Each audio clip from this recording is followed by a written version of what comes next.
Good evening. The strike over Birmingham's bins may have been suspended, but with hundreds of uncollected rubbish bags still festering across the city, the fallout continues. There are calls for the council's leader and its chief executive to resign over the way the dispute has been handled. More on the political mess from Andy Bevan in a moment. But first, Rebecca Burrows reports from a street where people have taken matters into their own hands. Bags of rubbish strewn all over the street. It's a familiar scene in Birmingham. However, this time round, fed-up residents in Winson Green deliberately dumped the bags onto the road. I came back to the area and it was absolutely drenched in rubbish bags. The rubbish hasn't been picked up for over 3 weeks. It started to smell, maggots started to come out, rats, mice, fox, everything started to come around the bags. Authorities arrived yesterday afternoon to try and clear the waste off the busy junction. However, residents kept throwing the bags back well into the early hours of the morning. So as you can see, the rubbish has now been cleared, but there's still a definite pungent smell still in the air. The residents have hailed what happened last night as a victory because for the first time in 3 weeks, their rubbish was collected.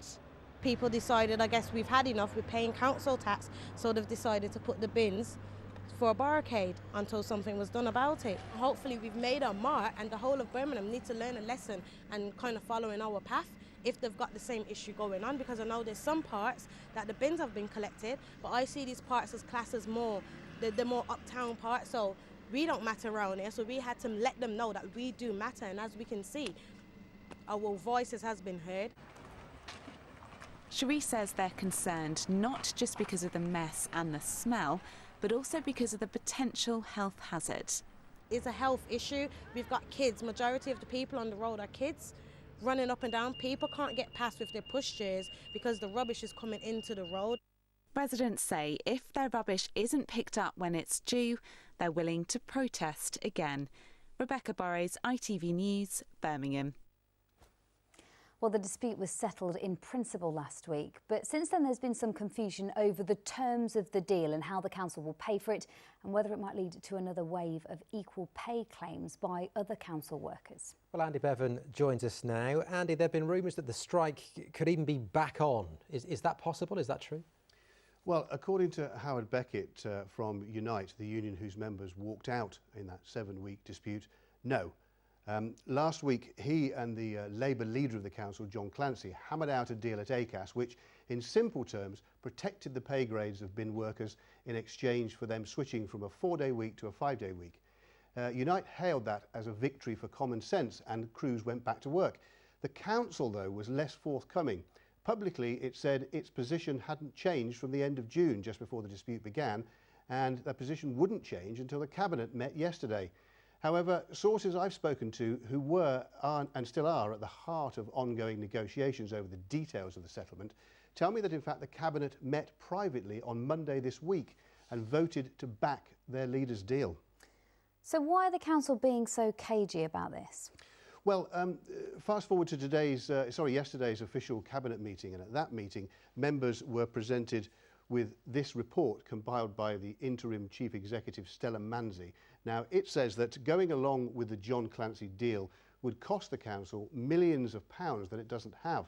It says it could create a sea of equal pay claims from other council workers on the same grade as the affected bin workers. Now, according to my sources, the savings made through less overtime and fewer agency bin workers as part of the new deal will cover the increased costs. And they also tell me that ACAS would never have brokered a deal that would break equal pay law. Even so, this was leader John Clancy at that Cabinet meeting yesterday.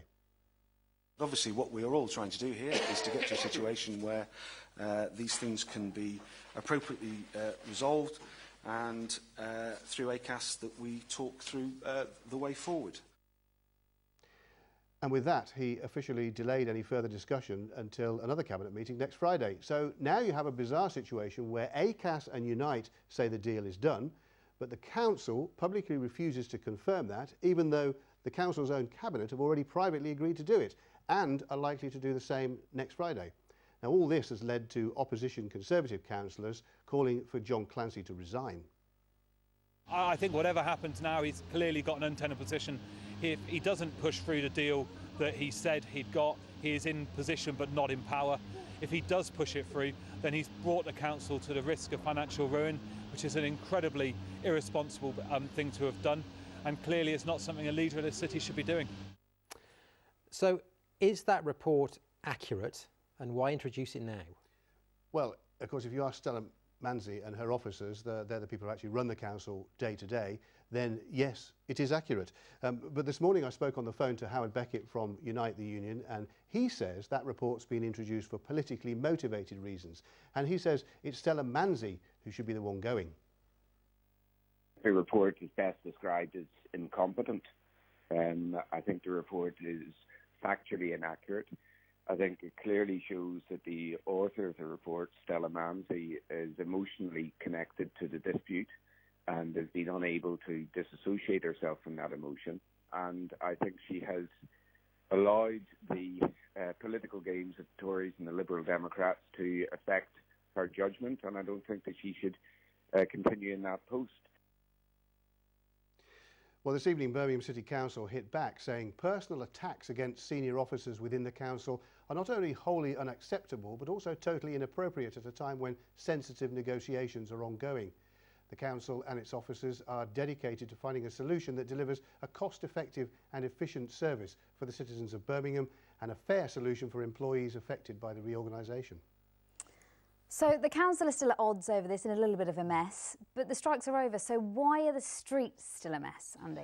Well, the bin crews are still working under the old system of a 4-day week. Their 5th day was overtime. Now, their managers have said they're not allowed to do any overtime at the moment. So in many areas of the city, there are actually fewer bin collections taking place now than there were before the strike. Now, when things are settled and that new plan comes into place with those 5-day weeks under normal time, not overtime, then things should get back to normal, and hopefully we'll see an end to things like we saw in Rebecca's report there, and the streets will be cleared, hopefully, pretty quickly. Yes, we keep our fingers crossed. But for now, Andy Bevan, thank you. Luxury car maker asked